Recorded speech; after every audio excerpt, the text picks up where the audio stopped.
तो सभी को गुड मॉर्निंग। क्या हाल चाल है?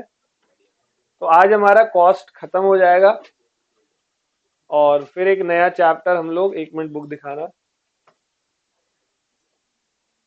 कितनी भारी बुक कर दी इस बार तुम्हारी।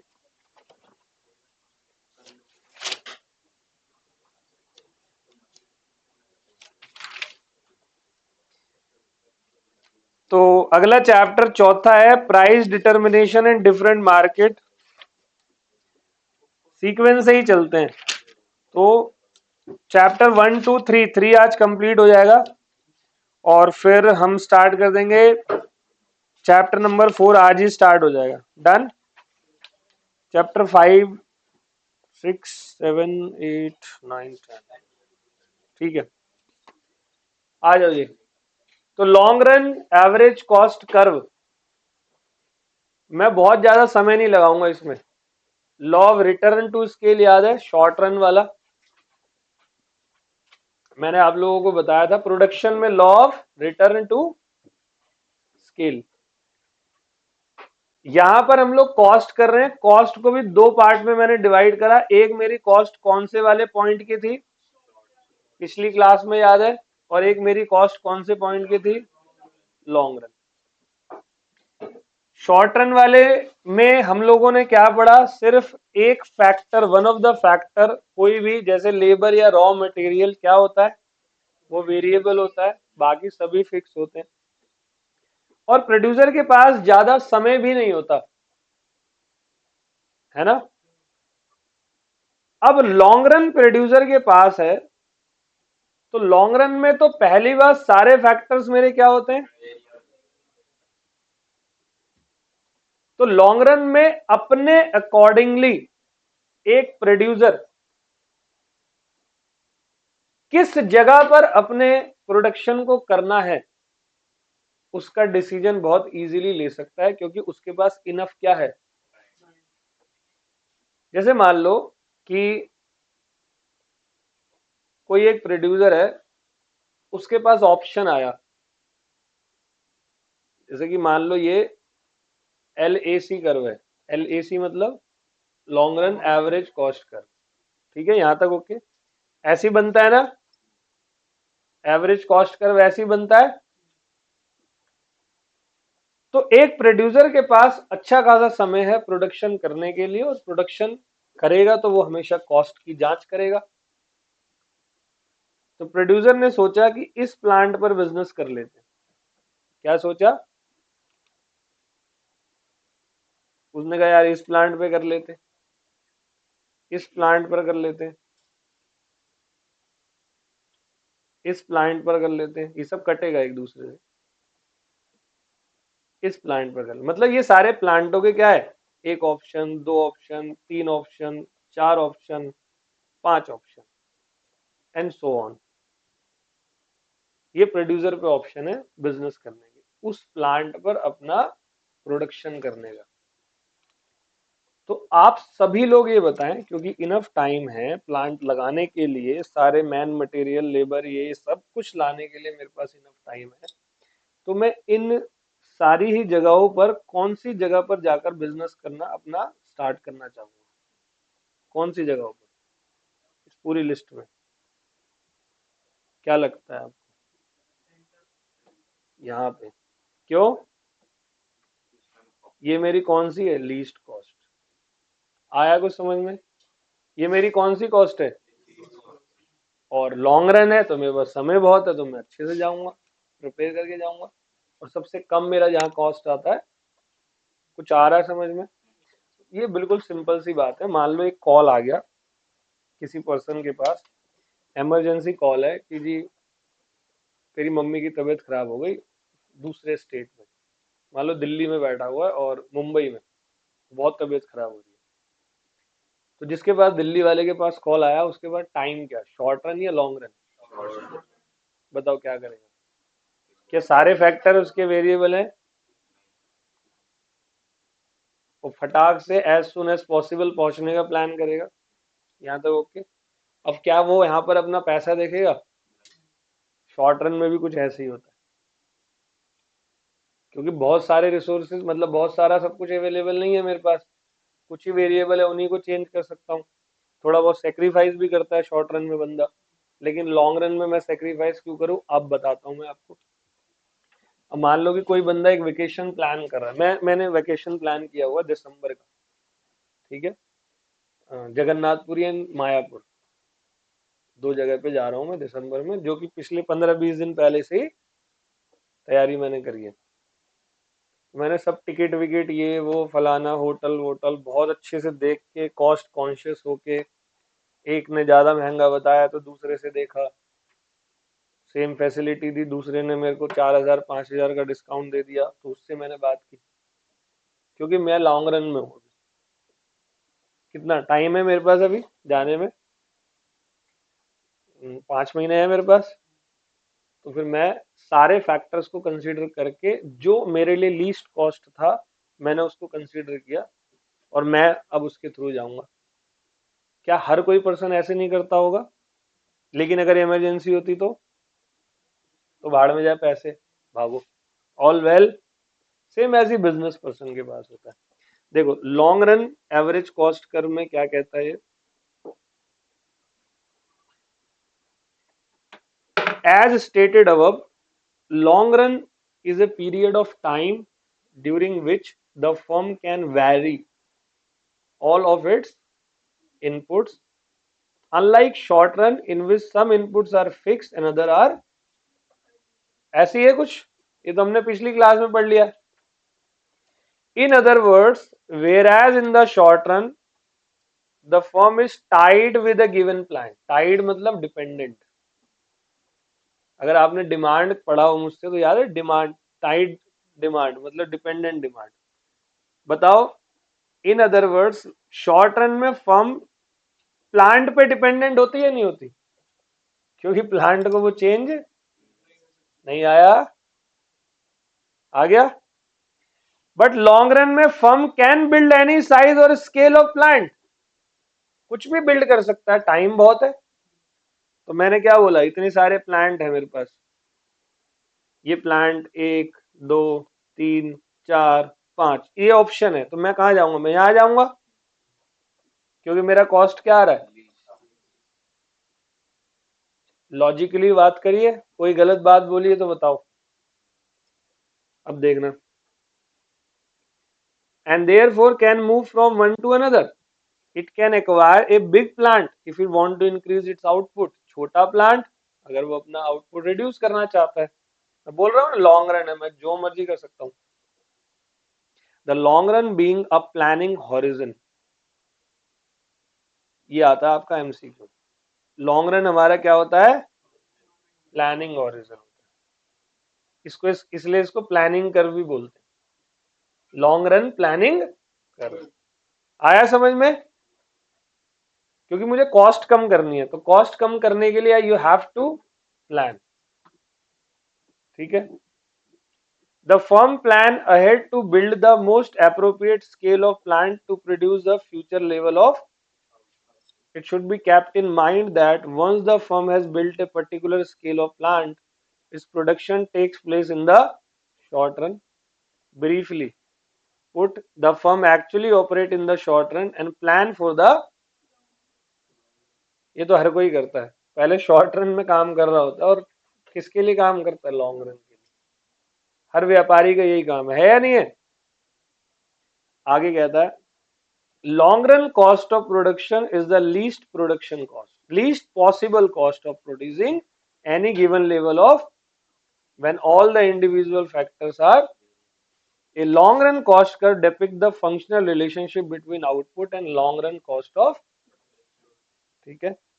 थ्योरेटिकल में आएगा, इसके अंदर में से कोई एक क्वेश्चन आएगा तो आएगा उठ के।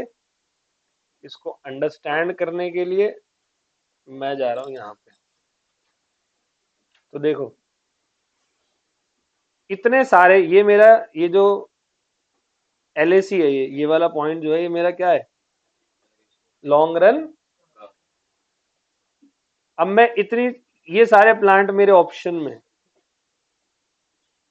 तो देखो मेरे पास सबसे सस्ता ऑप्शन क्या आ रहा है, छोटा करता हूँ पहले इसको, आ रहा है कुछ समझ में? तो मैं यहां पर प्रोडक्शन करूँ। This is called long run average cost. सबको आ गया समझ में? शॉर्ट रन होता तो मैं एक ही में करता, लॉन्ग रन में मेरे पास बहुत सारे ऑप्शन है। ठीक है, तो ये हमारा बस इतना सा टॉपिक है, इसकी एक्सप्लेनेशन आपको पढ़नी है और कुछ नहीं करना, that's it, all well.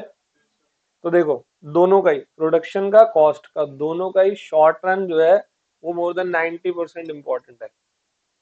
Long run से आ सकता है, ऐसा नहीं आ सकता, इसको प्लानिंग हॉरिजन बोलते हैं, इस पे क्वेश्चन आता है। या नॉर्मली पूछ लेगा लॉन्ग रन में फैक्टर्स बताओ क्या होते हैं, लॉन्ग रन को क्या, कौन सा कर्व बोलते हैं, प्लानिंग कर्व बोलते हैं, ऑल वेल। ठीक है, अब लास्ट टॉपिक आपके,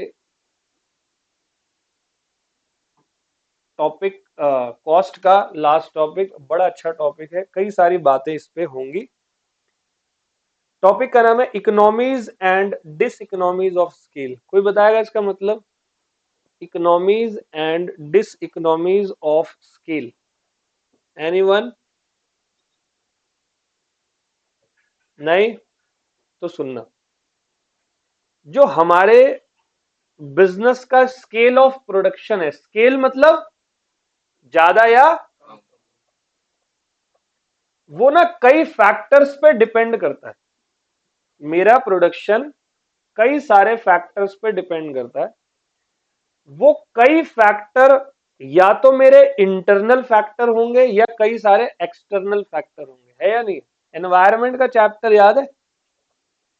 बिजनेस एनवायरनमेंट, कोई भी बिजनेस पे इंटरनल एक्सटर्नल दोनों का प्रभाव पड़ता है, एज इट इज यहीं पर, बस एनवायरनमेंट हटा के प्रोडक्शन वर्ड डालो। मैं जब बिजनेस कर रहा होता हूं, खुद ही सोचो, मेरा बिजनेस, मेरी कामयाबी मेरे इंटरनल फैक्टर्स पे डिपेंड है या नहीं? जैसे मेरा एम्प्लॉय, बड़ा जुझारू एम्प्लॉय, जुझारू इन द सेंस बहुत ही मेहनती कर्मठ एम्प्लॉय, और कई जगह ऐसे एम्प्लॉय होते भाड़ में जाने काम, साढ़े तबाकू बना के खा गए, और बेटा काल, सही है। कई जगह होते हैं बिल्कुल डेडिकेटेड, आते ही वर्क स्टार्ट, सैलरी ले रहा हूँ भाई, कोई एहसान थोड़ी कर रहा हूँ काम करके। क्लियर है? और मेरा स्केल ऑफ प्रोडक्शन कभी कभी एक्सटर्नल पॉसिबिलिटीज की वजह से भी बढ़ और घट जाता है। जैसे मैं डेटॉल का वो बना रहा था, क्या बोलते हैं इसको, सैनिटाइजर, अचानक से कोविड आ गया। कौन सा फैक्टर है, एक्सटर्नल इंटरनल? पहले मैं बनाता था लगभग 1 लाख यूनिट, कोविड आने के बाद मेरा सीधा 1 करोड़ यूनिट हो गया, बनाने का टाइम नहीं। नहीं समझे? तो ये किसकी वजह से हुआ? तो यही कहता है economy and diseconomy. Economy मतलब पॉजिटिव, और डिस इकोनॉमी मतलब, अच्छा वही एनवायरनमेंट हमें नेगेटिव भी तो करता है। वही, मान लो टेक्नोलॉजी नई आ गई जिससे मुझे बड़ा फायदा मिला, कभी कभी ऐसा होता है कि उसी नई टेक्नोलॉजी के आने से कई लोगों को नुकसान पहुंच जाता है। जैसे आप सभी लोग रिचार्ज करते हो अपने फोन का, कहां से करते हो? गूगल पे, फोन पे, पेटीएम। पहले इसके लिए दुकानें हुआ करती थी, जहां आप जाते थे, खड़े रहते थे, बात बात करते थे, जल्दी कर दे भैया, आज कल से नहीं आऊंगा, तू तो लेट करता है, मतलब ऐसी ऐसी बातें करते थे। कोई टेंशन नहीं, रिचार्ज खत्म, इमीडिएटली पेटीएम से। कितने लोगों के धंधे गए,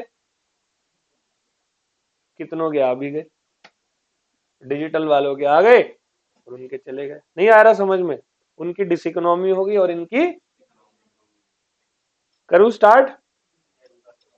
तो स्केल ऑफ प्रोडक्शन, स्केल मतलब नापना, प्रोडक्शन को नापना है, ज्यादा हो रहा है या कम हो रहा है। कहता है production on a large scale is a very important feature of modern industrial society. हर कोई चाहता है कि वो ज्यादा से ज्यादा स्केल पे क्या कर सके, क्योंकि देखो जब ज्यादा स्केल पे प्रोडक्शन होगा, तुम्हारे पास टेस्ट का नोटिफिकेशन आ चुका है, डेट एंड टाइम जल्दी ही मैम आपको बताने वाली है, अकाउंट्स की भी तैयारी कर लो, all well.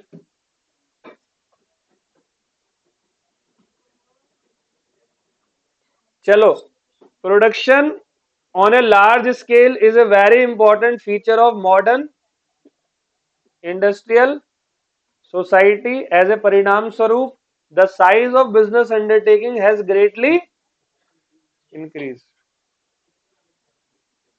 Large scale production offers certain advantage which help in reducing the cost of. मैं क्या कह रहा हूं, ज्यादा प्रोडक्शन होगा तो मेरा कॉस्ट ऑफ प्रोडक्शन ऑटोमेटिकली क्या हो जाता है. जैसे जो मैन्युफैक्चरर होता है वो सस्ते में माल क्यों बेच देता है, क्योंकि वो लार्ज क्वांटिटी में प्रोड्यूस करता है तो उसका कॉस्ट ऑफ प्रोडक्शन उससे क्या हो जाता है. समझ गए. Economies arising out of large scale production can be grouped into two category. तो मेरे बच्चे ध्यान से सुनना, इंटरनल इकोनॉमी और इंटरनल वो होती है जो हमारे खुद के एनवायरमेंट जो ऑर्गेनाइजेशन है उसके अंदर के फैक्टर की वजह से होती है, और एक्सटर्नल किसकी वजह से होती है. तो internal economy are those economies of production which accrue to the firm when it expand its so that the cost of production would come down considerably and place the firm in a better position to compete in the market. तो मैं अपने managers, employees, quality, सारी चीजों पे क्या करूंगा, work करूंगा. Internal economy arise purely due to endogenous factor. Endogenous मतलब internal factor relating to efficiency of the entrepreneur, उनके मैनेजर का टैलेंट और कौन सी मशीन आप यूज कर रहे हो और क्या आपकी मार्केटिंग स्ट्रेटजी. किसी भी बिजनेस को आगे बढ़ाने के लिए चार चीजें चाहिए होती है. क्या, एफिशिएंसी एंटरप्रेन्योर की, मैनेजरियल टैलेंट, मशीनरी कौन सी यूज कर रहे हो और कौन सी मार्केटिंग स्ट्रेटजी आप क्या करते हो. आगे समझ. These economies arise within the firm and are available exclusively to the expanding firm. On the other hand, external economy are the benefit accruing to each member firm of industry as a result of expansion of the industry के expansion होने से, मेरी वजह से नहीं, industry के expansion होने से. जैसे मोबाइल फोन की इंडस्ट्री बढ़ती जा रही है तो इससे फोन कंपनियों को भी फायदा पहुंच रहा है, और इंडस्ट्री बढ़ना मतलब डिमांड कर रहे हैं लोग. क्यों, क्योंकि अब हम लोग यूटिलिटी क्रिएट कर रहे हैं जो प्रोड्यूसर्स होते हैं. ऑल वेल, सबको आ गया समझ में. तो सबसे पहला मैं स्टार्ट कर रहा हूं internal economy and diseconomy. तो यहां पर आपका दिमाग चलना चाहिए कि हम ऑर्गेनाइजेशन के अंदर की बात कर रहे हैं, मतलब हमारी ऑर्गेनाइजेशन के प्रोडक्शन पे अच्छा या बुरा प्रभाव हमारे खुद की वजह से हो रहा है. आ रहा है समझ. जैसे आप सभी की पढ़ाई किसकी वजह से प्रभावित होती है, इंटरनल डिस इकोनॉमी है आप लोगों की, है ना. हंस क्यों रहा है बे, इकोनॉमी नहीं दिखती मुझे. ठीक है, ऑल वेल. तो internal economy and diseconomy. अच्छा, आप सभी अच्छे से पढ़ाई कर रहे हो, मैं सीरियसली आपसे पूछ रहा हूं. क्यों पूछ रहा हूं रोज रोज, क्योंकि करना स्टार्ट कर दो, बिल्कुल टाइम वेस्ट मत करो. Procrastination always leads to poverty. क्या कह दिया सर. प्रोकास्टिनेशन अगर आप करते हो मतलब टालते हो तो आप जीवन भर गरीब रहने वाले हो. अब इसको आप चाहे गरीबी फाइनेंशियली बोल दो या इकोनॉमिकली बोल दो, एक ही बात है, या नॉलेज के हिसाब से बोल दो. Procrastination always leads to poverty and great things never came from comfort zone. समझ में आई बात. ग्रेट थिंग्स कभी भी कंफर्ट जोन से, मस्त पढ़ रहे हो सोफे, इसका मतलब ये नहीं कि घर में पंखे वंखे बंद करके बैठ जाओ, नहीं जी, कंफर्ट जोन में नहीं, ये नहीं कह रहा मैं. सही है, ऑल वेल. तो याद रखना हमेशा शुरुआत कहीं ना कहीं से करनी होती है. Great person was once a beginner, याद रखना. तीन बातें बोल दी मैंने अभी बैठे बैठे, कोई भी एक पकड़ लो तो अच्छे स्टूडेंट बन जाओगे. डेली बोल रहा हूं, कारण है समय कम है, चैलेंज है आप लोगों के लिए, पहली बार पेपर है. क्या पता पैटर्न क्या दे रहा हो, देगा सेम ही पैटर्न, बट क्या चाह रहा हो इंस्टीट्यूट, क्योंकि साल में 3 पेपर दे रहा है वो, तो पहले 2 बार में जितने बच्चे निकालता था अब 3 बार में निकालेगा, मतलब फेल होने के चांसेस ज्यादा है. नहीं समझे, समझ रहे हो क्या कह रहा हूं. मतलब वो रिजल्ट में पंगे डालेगा। कहाँ था तू कल?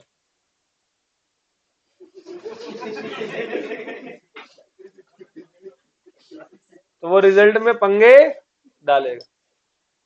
सबको आ गया समझ? तो नंबर ऑफ आवर्स कितने? Not less than 8 hours in a day, otherwise in class. Not less than 8 hours in a day, otherwise in class. Last to last तुम 2 बजे तक घर पे होते हो अपने, गलत तो नहीं है? 2 बजे से हो तो 3 से 6 का एक स्लॉट बनाओ, 6:30 से लेकर 9:30 का एक स्लॉट बनाओ, और रात को 10 बजे से लेकर 1 बजे तक का या 12:30 1 तक का एक स्लॉट बनाओ। जो रात को जल्दी सोते हैं अगर सुबह जल्दी उठते हो तो वेल एंड गुड है। जो सुबह जल्दी उठते हैं, लेकिन उठते हैं तो ये नहीं कल से पढ़ेंगे, वो वाले नहीं। जो उठते हैं जेन्युइनली, समझ गए? कल से पढ़ने वाला काम नहीं करना। Not less than 8 hours in a day preparation होने चाहिए ऐसे, समझ रहे हो? तुम में से कोई ऐसा है जो पूछना चाहता हो, बोलना चाहता हो सर नॉट पॉसिबल, है तो बता दो, फिर मेरे पास उसका भी आंसर है। या ऐसा बोल दो सर होता नहीं है कोई? नहीं, मैं उसको पर्सनली नहीं बोलूंगा, मैं सबको फिर उसका आंसर दूंगा ना। नहीं होने का कोई सवाल नहीं है, करना है, बस करना है, दैट्स इट। और कोई ऑप्शन अगर है तो बताओ, तुम्हारे पास किसी पे ऑप्शन है? किसी के बाप के पास 100 करोड़ का है बिजनेस? यहाँ बैठा हुआ कोई है कि जी 100 करोड़ का है, टेंशन नहीं है सर, आप भी आ जाना, आपको भी रखेंगे? है कोई यहाँ पे ऐसा? नहीं है ना? तो मेरा कहने का मतलब क्या है, ऑप्शन कुछ भी नहीं। और अगर है भी 100 करोड़ का बिजनेस तो उस बिजनेस को फिर 1000 करोड़ का, 10,000 करोड़ का करेंगे सीए बनने के बाद। ठीक है, चलो मैं वापस आ जा रहा हूँ इंटरनल इकोनॉमी और डिस इकोनॉमी। कल फिर पूछूंगा क्लास की शुरुआत में कैसी चल रही है पढ़ाई। शर्मिंदा जब तक नहीं होगे तब तक पूछता रहूंगा। आगे एक बच्चा कह रहा है सर कहीं बेशरम ना हो जाए, ठीक है? तो internal economy and diseconomy, so we saw that return to scale increase in the initial stage and after repairing and then होता है नहीं होता? रिटर्न टू स्केल याद है प्रोडक्शन में? तो रिटर्न टू स्केल में क्या होता है, बढ़ेगा, कांस्टेंट, और तीन चीजें होती है। The question arise as to why we get increasing return due to which cost falls and why after a certain point we get decreasing return to scale due to which cost. सही है? The answer is that initially a firm enjoy internal economy of scale beyond a certain limit and it suffer from internal diseconomy उस limit के बाद, क्योंकि जैसी ज्यादा labour डाली efficiency क्या हो जाती है। लेकिन शुरुआत में जब लेबर बढ़ाओगे तो एफिशिएंसी बढ़ जाती है, और जहां भीड़ बढ़ गई एफिशिएंसी कम होता है ना नॉर्मल लाइफ में। तो जब एफिशिएंसी कम हो रही है मतलब डिसइकोनॉमी हो रहा है, और जब बढ़ रही है तो एक काम करते हैं, इन दोनों इंटरनल इकोनॉमी और डिस इकोनॉमी को इस तरीके से पढ़ते हैं। सबसे पहला technical economy and diseconomy. अब एक बात बताओ, सारे इक्विपमेंट है, सारी मशीनरीज है, सारे सॉफ्टवेयर है, टेक्नोलॉजी में पूरे एक्सपर्ट है, क्या किया जाए? जैसे मैं पर्सनली ना टेक्नोलॉजी में मैं एक्सपर्ट नहीं हूँ। जैसे शॉर्ट वर्ड नहीं डाल देते लोग, 1 मिनट के शॉर्ट में ऐसे बोल रहे हैं, कुछ आ रहा है पीछे से ये वो, मेरे को नहीं आता ये सब। कई ऐसे लोग हैं जिनको बोलना नहीं आता, बट उनके शॉट में वो जो पीछे की बैकग्राउंड देते हैं ना, उनका शॉट चल जाता है। और कई ऐसे होते हैं जो बहुत अच्छा बोल देते हैं लेकिन उनका शॉट नहीं चलता। दोनों के बीच में टेक्निकल मिस्टेक हो रही है और कुछ नहीं हो रहा। आपकी quality of production is totally depend upon the technique which you are using, और वो टेक्निक ही आपका गड़बड़ है तो आपका डिस इकोनॉमी है, अच्छा है तो इकोनॉमी है, और मिस यूटिलाइजेशन हो रहा है तो डिस इकोनॉमी। आ गया समझ? देखते हैं क्या कहता है। कहता है large scale production is associated with economy of superior, है ना भाई, बड़ा प्रोडक्शन आप बड़ी टेक्निक से करोगे। As the firm increase its scale of operation it become possible to use more specialized and efficient form of all factor, specifically capital equipment and machinery। बड़ा production करना है तो ये सब चाहिए ना।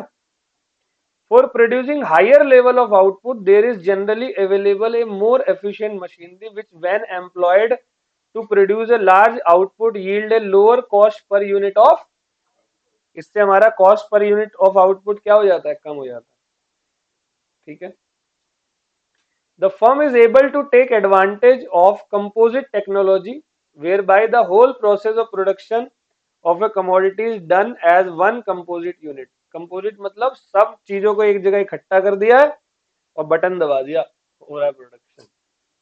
देखा तुमने, वहां से आलू डालो, मशीन चलती है, धोती है, धो के आगे लेकर जाती है, उसके बाद छील देती है, फिर धोती है, फिर आगे लेके जाती है, फिर कट कर देती है, फिर आगे ले जाती है, वहां पर वो होता है आग, ऑयल होता है, टेम्परेचर, उसमें वो आलू चला जाता है, फिर वहां से चिप्स निकलते हैं, फिर चिप्स आगे बढ़ते हैं, उसमें मसाला फेंकती है, फिर और आगे बढ़ते हैं, फिर वो चिप्स की क्वांटिटी, एक पैकेट आता है, पैकेट खुलता है, चिप्स डलता है, पैकेट पैक, फिर आगे जाता है, फिर वहां एंड में लेबर बैठते हैं, लेबर छह छह पैकेट को जोड़ती है, pack. This is composition. Composition मतलब एक साथ शुरू वहां से वो खत्म यहाँ होगा। ये दूध वाला है, जो अमूल का दूध आप लोग पीते हो या मदर डेयरी का पीते हो, ये ऐसे तो होता है। ऑल वेल, आगे। Secondly, when the scale of production is increased and the amount of labor and other factor becomes larger, introduction of greater degree of division of labor and specialization becomes possible, and as a result cost per unit declines। क्या कह रहा है, दूसरी बात बोलो, दूसरा क्या कह रहा है, सेकेंडली से बताओ। Scale of production is increased and the amount of labor or other factor becomes larger। Plant large है, लेबर ज्यादा है, तो greater degree of division of labour करते हैं, मतलब सारी लेबरों को अलग अलग, भाई तू वहां जा, तेरा वो डिपार्टमेंट, सब मोटिवेटेड रहते हैं, एंड स्पेशलाइजेशन बिकम्स पॉसिबल। अब एक ही बंदा सेल्स में 20 साल से काम कर रहा है, वो उधेड़ देगा, समझ रहे हो।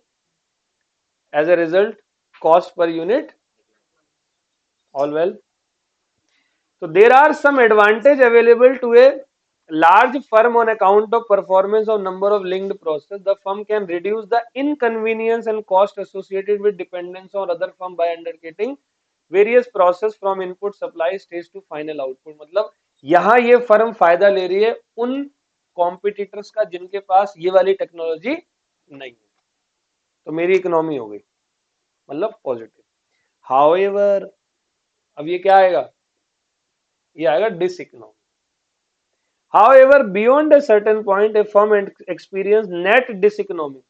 This happens because when the firm has reached a size larger enough to allow utilization of almost all the possibility of division of labor and employment or more efficient machinery, further increase in the size of plant will bring about high long run cost because of difficulty of management। जैसे एक परिवार में दो बच्चे हैं, mummy और पापा दोनों को संभाल सकते हैं, उसी परिवार में 9 बच्चे हैं और मम्मी और पापा बताओ कैसे संभालेंगे, हम दो हमारे 9, ठीक है, कैसे संभालेंगे, पूरी टीम ही होगी, मम्मी पापा आ जाएंगे, दादा दादी को अंपायर बना देंगे और वो बोलेंगे गलत। 9 बच्चे और खुद मम्मी पापा, एक को उठाया सुबह सुबह नहलाने भेजा, पीछे से जिसको पहले उठाया था वो जाके सो गया, एक को कूटा तो 4 उठ गए, चारों कपड़े पहनाए, देखा 5 वहां सो गए स्कूल भेजने के लिए, तो क्या हो जाता पूरा। तो या तो उनके लिए नौकर वोकर रखो या कोई दूसरे पर्सन रखो, या फिर करो ही मत, ठीक है।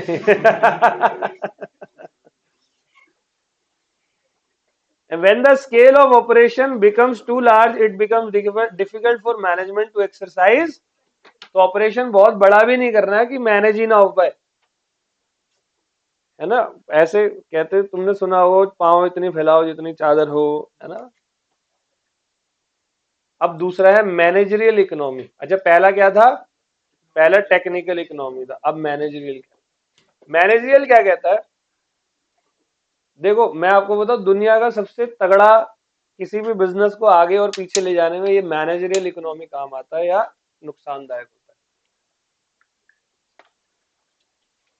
सभी लोग MS धोनी को जानते हो पर्सनली, नंबर है, ठीक है। MSD ने लगभग ICC की सारी ट्रॉफी जीती हुई है, world cup, T20, ICC champions trophy. और उसके हर मैच में उसके डिसीजंस बहुत ही यूनिक डिसीजंस होते हैं, जो शायद कोई नॉर्मल कैप्टन हो या कोई भी हो नहीं ले सकता। वो बहुत ही वाहियात बॉलर को बॉलिंग दे देगा लास्ट ओवर, वो स्पेशल वालों को बॉल ही नहीं देगा, वो ऐसे टाइम पे देगा जिस टाइम पे स्पेशल वाला बॉल ही नहीं करता। तो बल्लेबाज तैयार नहीं था, उसको लगा इजी बॉलर आएगा, उसी टाइम पे स्ट्रांग बॉलर लाता, विकेट लेके जाता। तो वो क्या करता है पूरा गेम, उसका मैनेजमेंट बहुत तगड़ा है।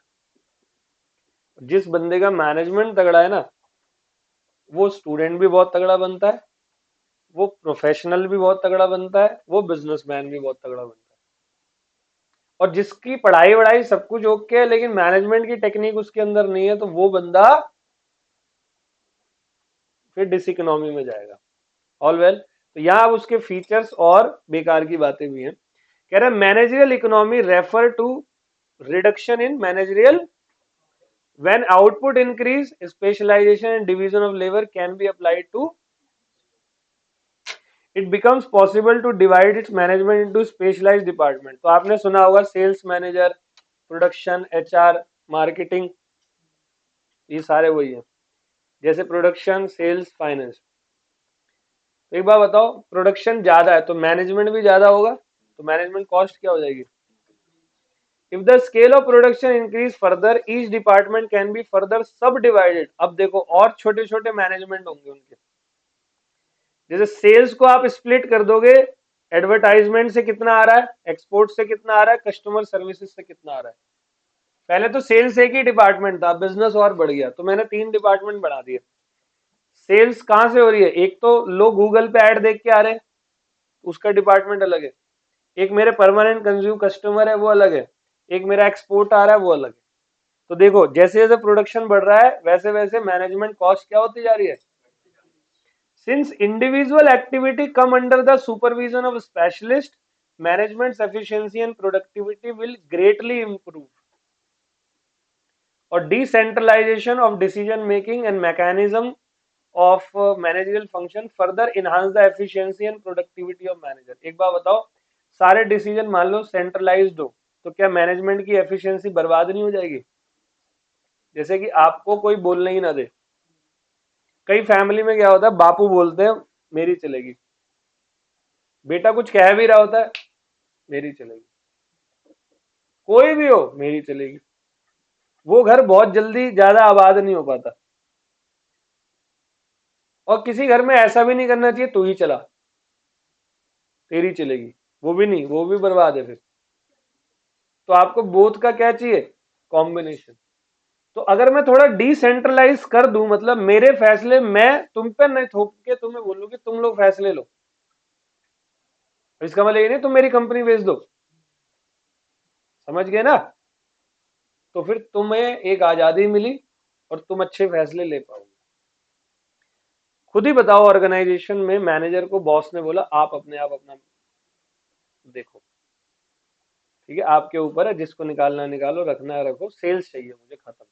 तनख्वाह आपकी 1 तारीख को पहुंच जाएगी इंसेंटिव के साथ, इज्जत पूरी मिलेगी बिजनेस में, लेकिन मेरी सेल्स चाहिए। ऑल वेल, तो यहाँ कह रहा है does specialization of management enable large firm to achieve reduction in। अब क्या होता है, वो बंदा डिसीजन ले लेके और एक्सपर्ट हो जाता है, एक समय पर मैनेजरियल कॉस्ट कम होने लग जाती है उसकी एक्सपर्टिसनेस की वजह से। सैलरी अब 1 ही लाख है उसकी, बट डिसीजन अब वो 20-20 लाख के ले रहा है। चलो सैलरी बढ़ गई, 1 20 कर दी, अब वो डिसीजन 1 करोड़ के ले रहा है। क्यों? एक्सपर्ट हो गया, है ना। मैं सर के साथ हूं, मुझे 3 साल हो गए, ऑलमोस्ट। कंसिस्टेंसी है हमारी दोनों की साथ पढ़ाने की। कभी ऐसा मनमुटाव नहीं, कुछ नहीं, क्योंकि हम ज्यादा बात ही नहीं करते। मनमुटाव कहाँ होता है? जहाँ बातें होती है। दारू दूरू पीते हैं रात को बैठ के लोग, पार्टियों में जाते हैं। हम हमें कोई मतलब नहीं है, क्लास खत्म, बैग उठाया चले गए। कभी कभी फोन आता है और सर सब बढ़िया, ये वो मैं भी कर लेता हूँ। 3 साल से क्यों है? सर ने देखा हुआ है भाई, इस बंदे का सब्जेक्ट एक्सपर्ट है ये। उन्होंने मुझे आज तक नहीं बोला कि सर आपको इतने दिन में ऐसे ये ऐसे किया करो, वैसे किया करो। उन्होंने बोला सर आपका है क्लास, आप जाओ, जो करते हो करो। बेकार हो गए तो आप कैंसिल, अच्छे हो गए तो आप पढ़ाओगे।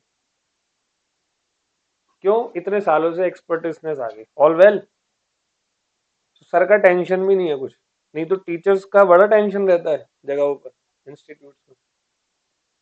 सर को पता है मेच्योरिटी है, छोटी मोटी बातों पर टेंशन नहीं लेगा।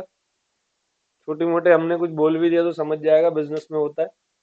पढ़ाने में भी ठीक ठाक है। कुछ आ रहा है समझ में? This is called expertiseness. However, अब ये सुनना, the scale of production increase beyond a certain limit, managerial diseconomy set in. अब मान लो 8-9 बैचेस बना दिए सर ने। सर कह रहे सर सुबह 7 से 9, 9 से 11, 11 से 1, 1 से 3, 3 से 5, 5 से 7, 7 से 9। मतलब खाना पानी के, तो पढ़ाते पढ़ाते। मतलब वॉशरूम, फिर चुप हो गए, फिर नहीं बोला पढ़ाते पढ़ाते। मगर ये क्या है, ये घड़ी जो है, ये मेरे को सही नहीं लग रही। नहीं समझे? सुबह 7 से रात के 9, मतलब 14 घंटे एक ही स्थान पर बैठ के सिर्फ बोलना है। मेरे को नहीं लगता कि पॉसिबल होगा। कई लोगों के लिए, नए जवान लोगों के लिए हो सकता होगा, बट हम हमारे बस की नहीं है कि 14 घंटे एक दिन बोल लूंगा। एक दिन तो मैं तुम्हें 28 घंटे बुलवा लूं, बट रोज 365 दिन। इतना काम नहीं बढ़ाना। और बढ़ा रहे हो तो फिर देखना एफिशिएंसी क्या होगी। तो सबसे बुरा असर पड़ेगा वो शाम वाले बच्चों पे। सबसे लास्ट बैच पे तो उनको पता ही नहीं चलेगा पढ़े पढ़ा क्या हमने।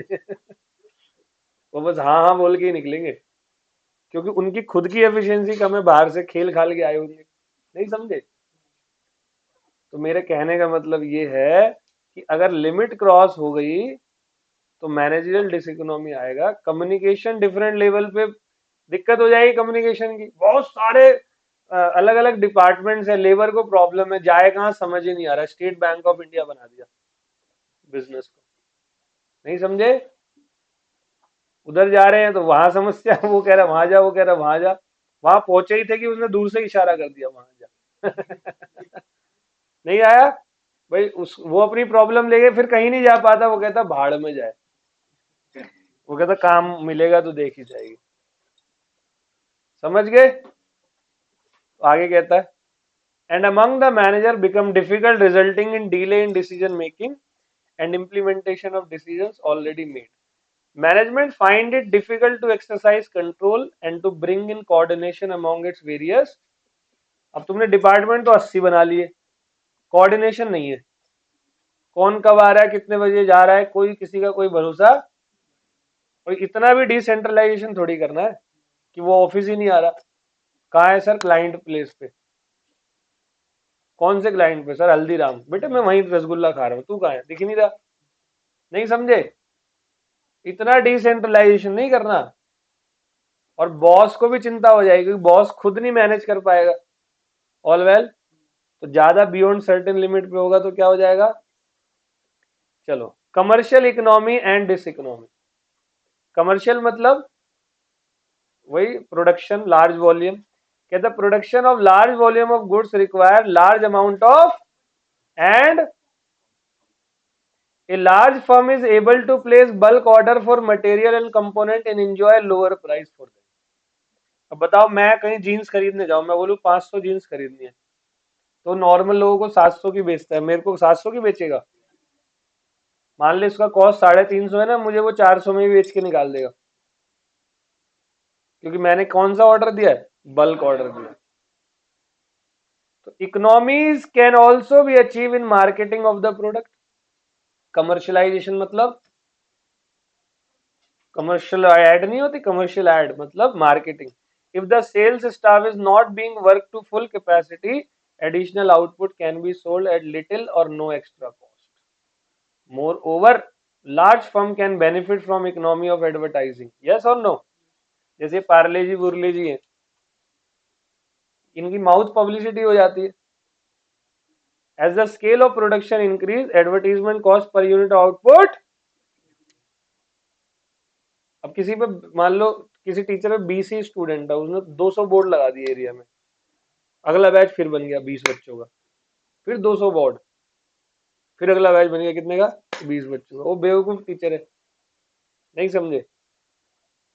तेरा यूनिट तो बढ़ा नहीं रहा तू, तेरी एडवर्टीजमेंट कॉस्ट दिन पे दिन, हाँ तेरे यूनिट बढ़ते तो एडवर्टीजमेंट कॉस्ट ऑटोमेटिकली क्या हो जाती। तो लार्ज स्केल पे जो काम कर रहे हैं, जैसे फॉर्च्यून है, पार्ले जी है, पेप्सी कोक है, ये इतनी ऐड करते हैं टीवी पे, 16-16 करोड़ रुपए देते हैं ऐड करने के एक्टर को। पूरी ऐड उनकी 25-25 करोड़ रुपए में होती है।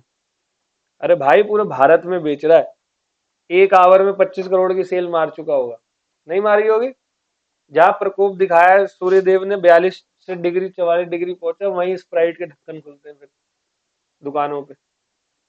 इतने की सेल वहीं मार देते हैं, क्योंकि लार्ज स्केल प्रोडक्शन है। एडवर्टीजमेंट कॉस्ट क्या होता है। In addition, a large firm may also be able to sell its by-product or process। ओ भाई, बाय प्रोडक्ट, मैंने इस पे पूरा पार्ले जी बताया है। पार्ले जी का मेन प्रोडक्ट बिस्किट है, वो अपने पार्ले के उस प्रोडक्ट के वजह से अपने सारे बाय प्रोडक्ट बेच देता है। पार्ले का hide and seek 2020 biscuit, good day Parle का नहीं है, ठीक है, किसमी और भी जितने प्रोडक्ट है वो सारे। पानी की बोतल है, फ्रूटी है, पार्ले एग्रो। अच्छा, पार्ले भी अलग अलग भाई बहनों की 3 कंपनियां, ठीक है, पार्ले एग्रो अलग का है, वाटर वाले का अलग का है, ऐसे। कुछ आ रहा है समझ में। तो इसकी profitability something which might be unprofitable for a small firm. छोटी फर्म जो बिजनेस करती है वो लॉस में जा रही है, लेकिन ये लोग प्रॉफिट में जा रहे हैं। क्यों? क्योंकि ये अपने मेन प्रोडक्ट की वजह से बाय प्रोडक्ट भी, जैसे फिजिक्स वाला सुना है नाम, फिजिक्स वाला मेन पढ़ाना है, उसकी वेबसाइट पे जाओ, वो पेन भी बेचता है, बैग भी बेचता है, टी शर्ट भी बेचता है, पजामे भी बेच रहा है आजकल, नहीं समझे। फुल कमर्शियलाइजेशन हो गया। आगे, there are also economies associated with transport and. अब मेरे को माल ट्रक से भेजना होता है, मेरा खुद का ही ट्रक है। कल ही देख रहा था मैं, किनले का ट्रक जा रहा था, किनले। तो वो पानी की सप्लाई करता होगा पहले किसी और ट्रक से, वो पैसे ज्यादा लेते होंगे, इन्होंने अपने ही ट्रक खरीद लिए। जैसे स्कूल वाले अपनी खुद की बसेस खरीद लेते हैं, क्योंकि उनको तो बच्चे फेंकने ही है डेली। तो अब किसी और की बस क्या हायर करें, खुद ही की ले ली। और स्टोरेज के लिए वेयर हाउस ले लिया, कहाँ और क्यों रखे, कहीं और रखेंगे, सामान पता नहीं कैसे रखा जाएगा, कैसे नहीं रखा जाएगा, वहां पैसे देंगे। These economy become diseconomy after an optimum scale. For example, advertisement expenditure and other marketing overhead will increase more than proportionately after the। सही है।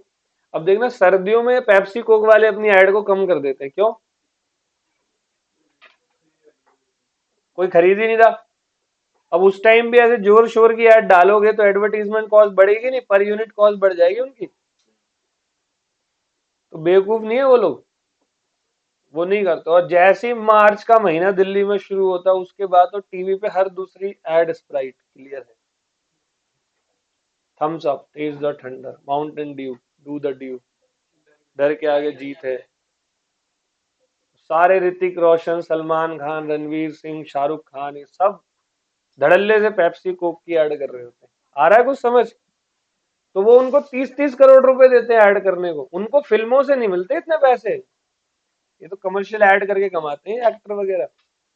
एक एक एक्टर में, टाइगर श्रॉफ की 11-12 फिल्में फ्लॉप है पिछली, उसको इतनी बड़ी बड़ी ऐड मिली हुई है ना। विमल की भी कर रहा है वो, यही बचा हुआ था वो भी कर रहा है। ऑल वेल कितने हो गए जी? 3 हो गए। चौथा है financial economy and diseconomy. अब फाइनेंशियल मतलब, अब भाई सबसे मेन चीज तो यही है ना, पैसा। पैसा फिर अपनी जेब से नहीं लगता, कहां से लगता है? पब्लिक से, बैंक से। और ये सब कुछ डिपेंड किस चीज पे होता है? गुडविल। ऑल वेल, लेकिन यही डिस इकोनॉमी बन जाएगा अगर आपका cost of raising finance increase हो जाए तो। मतलब आपको 5% ब्याज पे पैसे मिल रहा है, ठीक है, आपने लिया, बिजनेस में लगाया, बिजनेस से 18% प्रॉफिट हुआ, 5% दे दिया तो अच्छा है। बट आपका ब्याज ही 12-13% का है, तो ये आपकी क्या हो जाएगी? तो नए लोगों को ये समस्या होती है, या जिनकी गुडविल खराब हो जाए उनको ये समस्या होती है। All well. और लास्ट क्या है? Risk bearing. रिस्क बियरिंग मतलब, एक बात बताओ, बिना रिस्क के कोई काम हो सकता है क्या? इसको कहते हैं बैकअप। हमेशा हमारे पास बैकअप होना क्यों जरूरी है?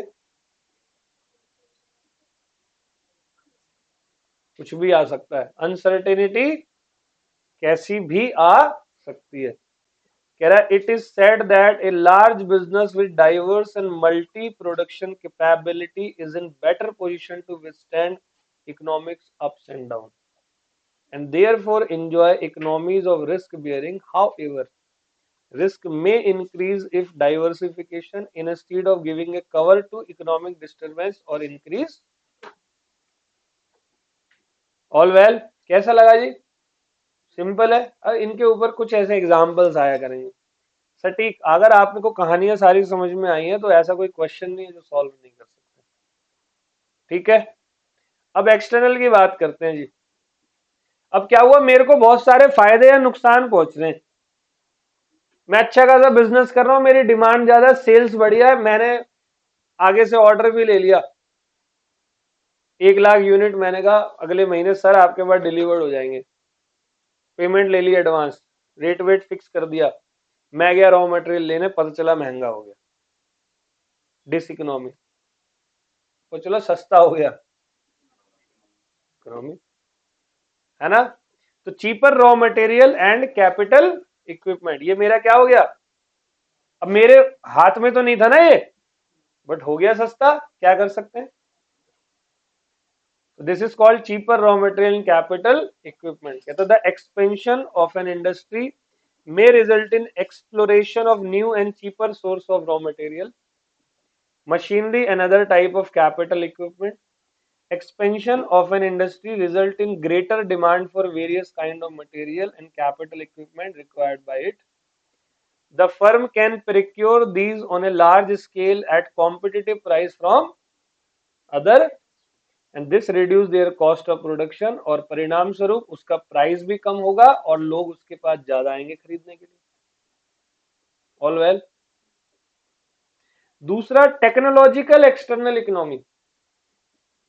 अभी देखो, जैसे मैं अभी थोड़ी देर पहले फिजिक्स वाला की बात कर रहा था, वो 2010-11 से पहले का अगर वो टीचर होता तो किसी लोकल एरिया में पढ़ा रहा होता, 100, 200, 500 बच्चे, उसके उसको फायदा किस चीज का मिला? उसको फायदा मिला टेक्नोलॉजी का। मिला या नहीं मिला? यूट्यूब था और नया था, कोई नहीं उसको, और उसने टॉपिक भी ऐसे चुने, नीट, नीट के जेई, वही आकाश और ये सब करवाते, एलन वाले। आकाश और एलन वाले लाखों रुपए फीस चार्ज करते थे इसकी, इसने 4,000 में कोर्स दे दिया। इमेजिन करो, जो 2 लाख की फीस है 4,000 में मिल रहा है। तो जिसने 2 लाख दिए भी होंगे ना, वो भी एक बार देखे तो सही, देख क्या रहा है, कुछ आए समझ में? तो ये इसका बेनिफिट होता है। और इसी टेक्नोलॉजी से कई लोगों का नुकसान हो गया, जो सिर्फ ऑफलाइन के बादशाह थे, जो क्या थे, ऑफलाइन के किंग, जो बच्चों को गेट आउट, माँ बापों से बात नहीं करते थे, नहीं समझे? और वैसी आई क्या, टेक्नोलॉजी। फिर तो कोई बरेली वाला भी पढ़ा रहा है, उत्तर प्रदेश का लखनऊ वाला भी पढ़ा रहा है, और केरला वाला भी पढ़ा रहा है, दिल्ली वाला भी पढ़ा रहा है। अब तो कोई ये सीमाएं नहीं रह गई। तो देखो ये कई लोगों के लिए डिस इकोनॉमी भी हो गई। ऑल वेल, अब बिजनेस पे लाते हैं। When the whole industry expand, it may result in the discovery of new technical knowledge, or in accordance with that, the use of improved and better machinery. This will change the technical coefficient of production and enhance productivity and reduce cost of। Nokia के keypad phone आया करते थे 8-8 हजार रुपए के, जिनको 800 रुपए में कोई नहीं पूछता आज। और आज भारत में 10 हजार रुपए में एक अच्छा फोन, अच्छी मेमोरी, अच्छे कैमरे के साथ मिल जाएगा आपको। नहीं गलत कह रहा हूं? इजीली मिल जाएगा। तो वो इतना सस्ता कैसे दे रहे हैं? क्योंकि उनकी टेक्नोलॉजी इतनी अच्छी आ चुकी है कि उनका कॉस्ट ऑफ प्रोडक्शन क्या हो रहा है, वो रिड्यूस हो रहा है। एक फिक्स परसेंटेज ऑफ प्रॉफिट रख के बाकी वो सेल कर देते हैं सस्ते में। आ गया समझ? अगला है डेवलपमेंट ऑफ स्किल्ड लेबर। अच्छा बताओ, बाहर से जो मेरे पास काम करने वाली लेबर आएंगी, अगर वो अच्छी होंगी, स्किल्ड होंगी, 1 मिनट रुक जाओ। हरे कृष्णा माता जी, हरे कृष्णा माता जी।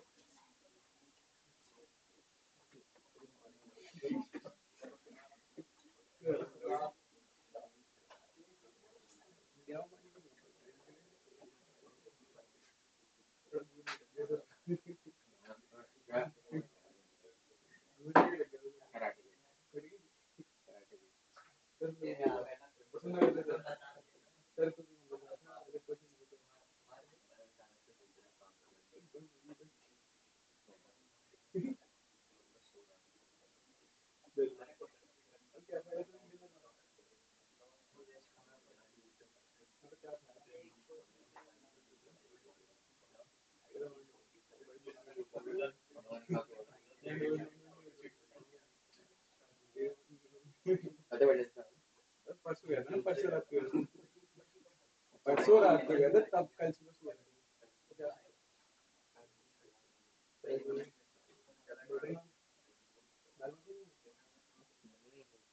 ऐसे वाला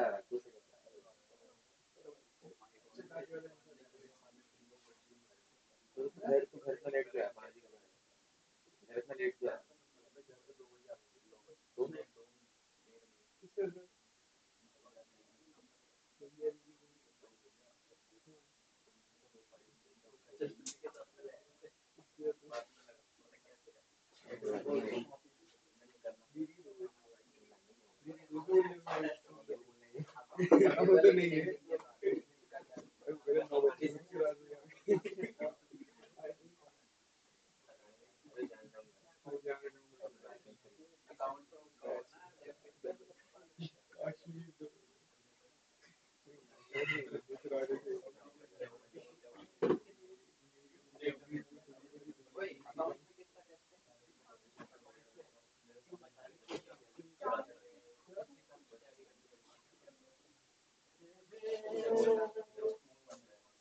सॉरी बच्चों, जरूरी कॉल था।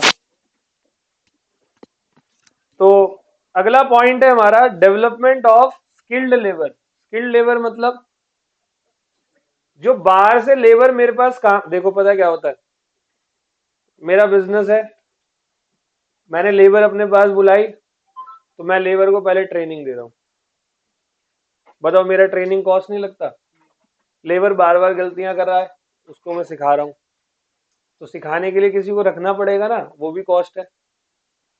और मान लो मेरे को ऑलरेडी स्किल लेवल मेरे पास आ रही है काम करने के लिए, तो मेरा कितना कॉस्ट बच गया, है ना? तो डेवलपमेंट ऑफ, ये मेरी इकोनॉमी है, फायदा है। लेकिन ये बाहर से आ रहा है, तो ये एक्सटर्नल हो गया। कहता है when an industry expand in an area, the laborers in that area are well accustomed with the different productive process and tend to learn a good deal from experience.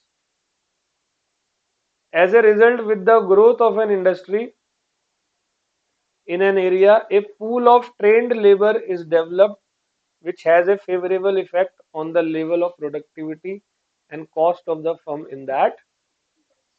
समझ गए? अगला है growth of ancillary industry. Ancillary industry मतलब जुड़ी हुई industry.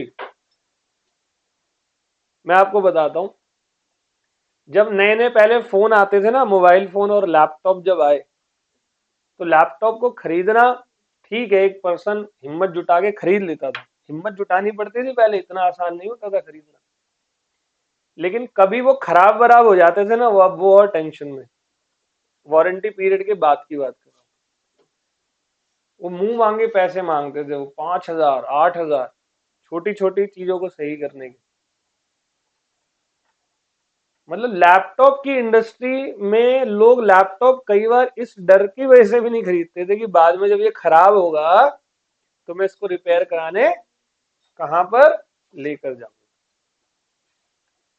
समस्या थी। अब लैपटॉप की कंपनी वालों को इस समस्या का बहुत अच्छा एक्सटर्नल फेवरेबल मिला। मार्केट में लैपटॉप रिपेयर, मशीनरीज रिपेयर करने वाले लोगों की संख्या बहुत बड़ी मात्रा में क्या होने लगी, बढ़ने लगी।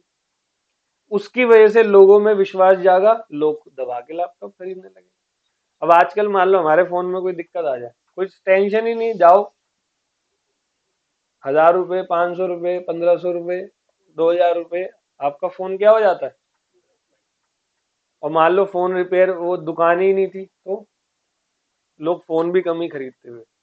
आया समझ में? तो ये एंसिलरी मतलब होता है जुड़ी हुई इंडस्ट्री।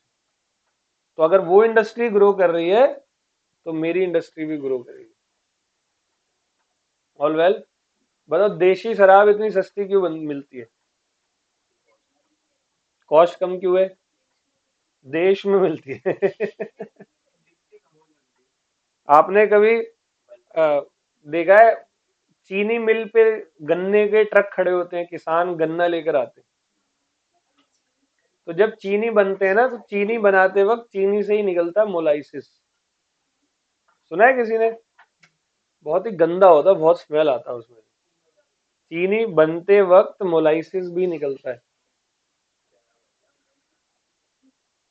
तो वो मोलाइसिस जो है वो एक तरीके का चीनी मिल वालों के लिए कचरा होता है, लेकिन वो उसको भी बेच देते हैं। मतलब उस चीनी मिल वाले के लिए मोलाइसिस बेचना एंसिलरी बिजनेस हो गया। कौन सा बिजनेस? और वो खरीदते भी सस्ते में शराब बनाने वाले।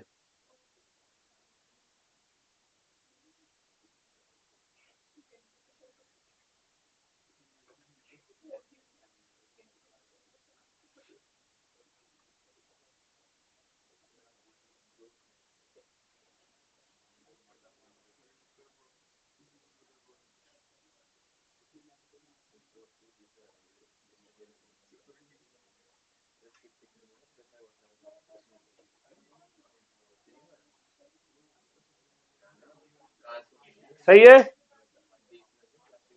All well. तो देखो, उसकी मोलाइसिस की वजह से एक शराब की इंडस्ट्री भी ग्रो कर गई, एंसिलरी। आ रहा है कुछ समझ में? इसीलिए वो सस्ती शराब देते हैं, कारण ये है। और उसमें बहुत सारा वो लोग वो नहीं करते, प्रोसेसिंग नहीं करते, इसीलिए वो 40-50 रुपए में लोग आपको सड़कों के कोने कोने में, नालियों के आसपास गिरे हुए पी के मिल जाएंगे। चलो, एंसिलरी समझ में आ गया। कह रहा है expansion of industry encourage the growth of a number of ancillary industry with specialize in the production and supply of raw material, tools and machinery component, repair services. आज रिपेयर, फोन रिपेयरों की इतनी दुकानें ज्यादा क्यों हैं? जाओ नेहरू प्लेस कभी, लैपटॉप लैपटॉप लैपटॉप, हजारों दुकानें हैं नेहरू प्लेस में अकेले। करोल बाग में हजारों मोबाइल की दुकानें। क्यों? क्योंकि इंडस्ट्री है बहुत बड़ी। तो सोचो फोन बेचने वाली कंपनियों की वजह से इन इंडस्ट्री को कितना फायदा पहुंचा। ठीक है। Number 5, better transportation and marketing facility. आजकल ये चीज भी बड़ी अच्छी है, हमारा ट्रांसपोर्टेशन क्या है, बेटर है। और सरकार ने, गवर्नमेंट ने बेटर ट्रांसपोर्टेशन कर रखा है, जिसकी वजह से हमें बिजनेस करने में कोई समस्या।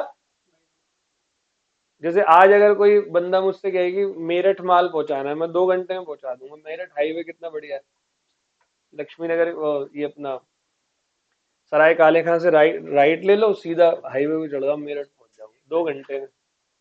और पहले ऐसे दुदुक दुदुक दुदुक दुदुक दुदुक ऐसे सड़क होती थी, उछल उछल के जाना पड़ता था। So the expansion of industry resulting from entry of new firm made possible the development of efficient transportation and marketing network. This will greatly reduce the cost of production.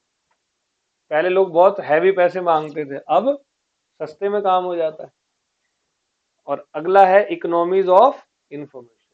कहता है necessary information regarding technology, labour, prices and production may be easily and cheaply made available to the firm on account of publication of information booklet and bulletin by industry association or by government in the public। अब हमें क्या पता ये चीज सस्ती है महंगी है, तो गवर्नमेंट ने उसके लिए मैगजीन्स इशू कर रखी हैं कि देखो इसका इतना इतना रेट है, मैक्सिमम इससे ऊपर पे कभी भी खरीदना मत। तो हमारे लिए फायदा हो रहा है नहीं हो रहा? अगर गवर्नमेंट वो मैगजीन नहीं निकालती तो फिर हम शायद उस रॉ मटेरियल को महंगे में खरीद लेते। ऑल वेल, तो ये हमारा पूरा का पूरा एक्सटर्नल इकोनॉमी, इन सब के फायदे बताएं अभी तक। अब देखो हाउ एवर एक्सटर्नल इकोनॉमी में सीज, खत्म हो जाएगी एक्सटर्नल इकोनॉमी, नुकसान होगा आपको। If there are certain disadvantage which may neutralise the advantage of expansion of, we call them external. ये डिसएडवांटेज होता है जो फर्म के आउटसाइड से आती है, specially in the input market. Example देखो, An example of external diseconomy is rise in the various factor prices। अब मान लो उन्हीं फैक्टर प्राइसेस में उनका प्राइस बढ़ गया। फैक्टर मतलब लैंड, लेबर, कैपिटल, महंगी हो गई, क्या करूं? मेरे लिए क्या हो गया? अब डिसइकोनॉमी हो गया। अब मैं अपना प्राइस बढ़ाऊंगा तो मेरा कस्टमर भाग जाएगा, प्राइस नहीं बढ़ाऊंगा तो मेरा प्रॉफिट चला जाएगा। आ गया समझ? When an industry expand the requirement of various factor of production such as raw material, capital goods, skilled labor, etc. increases, increasing demand for input put pressure on the input market। This may result in increase in the price of factor of production। और उस factor of production के price के बढ़ने की वजह से किसको नुकसान पहुंच जाता है? ये पहुंचता है business person. All well, and this was your chapter of production and cost। कैसा लगा जी? ओके था? तो ये ओके आपको तब पता चलेगा जब आप, एक तो टेस्ट होगा, टेस्ट तो होगा ही होगा, लेकिन टेस्ट की भी एक सीमा होती है, नहीं समझे? सीमा मतलब लड़की को नहीं कह रहा मैं, तो लिमिट होती है।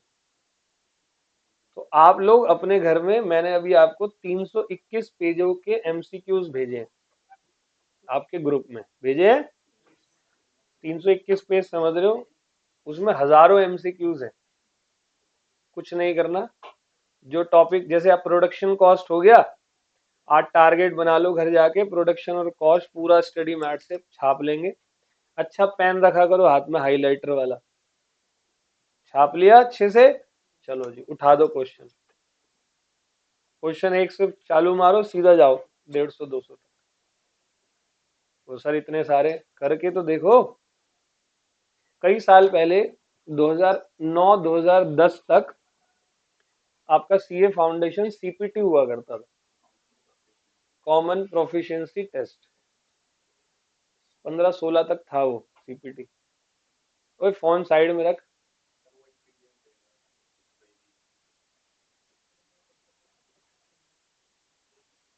तो आज में फोन फान मत निकाला करो, बाद में देख लो।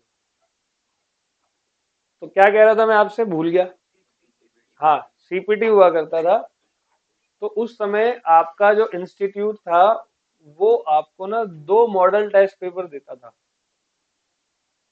2 बुक होती थी मॉडल टेस्ट पेपर की, जिसमें 40 मॉडल टेस्ट पेपर होते थे हर सब्जेक्ट के, मतलब 40 क्वेश्चन पेपर, या 30 थे एग्जैक्ट, मुझे शायद 30 ही थे, 30 थे। एक में 20 थे, एक में 10 थे। तो जैसे इकोनॉमिक्स 100 क्वेश्चन अगर आपके आते हैं तो यानी कि 3000 क्वेश्चन इंस्टीट्यूट, वैसे ही उस टाइम पे इकोनॉमिक्स 50 नंबर का था। लॉ 40 का था, 60 का अकाउंट्स था और 50 का मैथ्स था।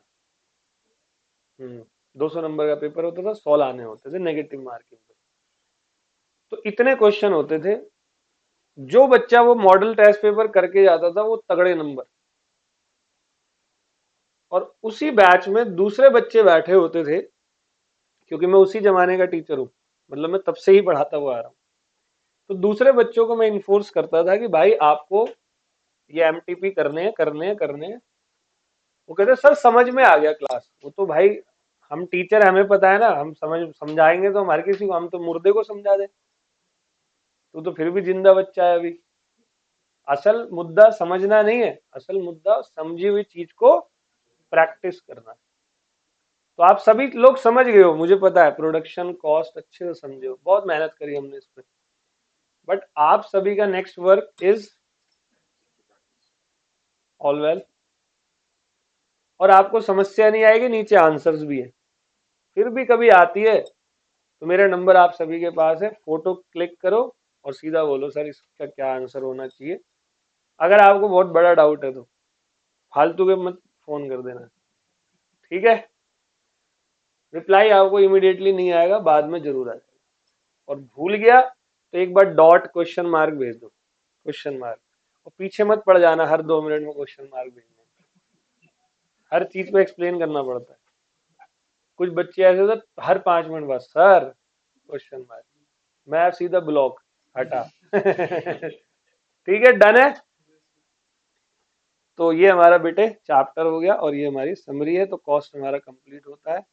उम्मीद करता हूं आपको समझ में आ गया है। तो ये सारे आप लोगों को क्वेश्चंस आज अपने घर पे करने हैं, बैठ के करेंगे। ठीक है, कितने क्वेश्चंस हैं? 70-75 क्वेश्चन है। ठीक है, एक भी ऐसा क्वेश्चन नहीं है, जैसे क्या है, which of the following is known as planning curve, है ना। तो ये आपको बहुत अच्छे तरीके से मेहनत करनी है। देखो ये क्वेश्चन बड़े अच्छे होते हैं, पेपर में आ जाते हैं।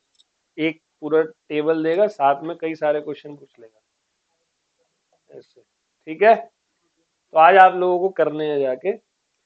मेरे को याद दिलाना अगली क्लास में कि सर एक बार चेक कर लो। तो कैसे चेक होंगे? आप सभी की कॉपी में क्वेश्चन के नंबर लिखने। एक बात और मैं बताना भूल गया, कोई भी बच्चा अपनी बुक पर आंसर्स पे टिक नहीं मारेगा। कितने लोगों ने मारा हुआ है अभी तक? जिसने मारा है वो बहुत बड़ी गलती कर चुका है, आगे से मत करना। और पेंसिल से मारा हो तो अब चारों पे टिक मार दो, ठीक है। पेन से, जो भी है सेम कलर का पेन होना चाहिए, ये तो पहचान में आ जाएगा। क्यों बोल रहे हो सर? रिवीजन कहाँ से करोगे? रिवीजन में आंसर सामने होगा, दिमाग चलेगा तुम्हारा? तो एक बार भी टिक नहीं मारना आंसर पे, कोई भी आंसर हो टिक नहीं मारना, ठीक है। सलाह है मेरी, बाकी आपकी मर्जी। कुछ कुत्ते की दुम होती है, जिनको हम कितना ही बोल दें सुधरती नहीं है, उनकी बात नहीं करना, ठीक है। बोलने के बाद, बिना बोले को तो कोई बात नहीं, पता नहीं था, ठीक है। ओके, तो अब मार्केट शुरू करेंगे, जरा ये क्लास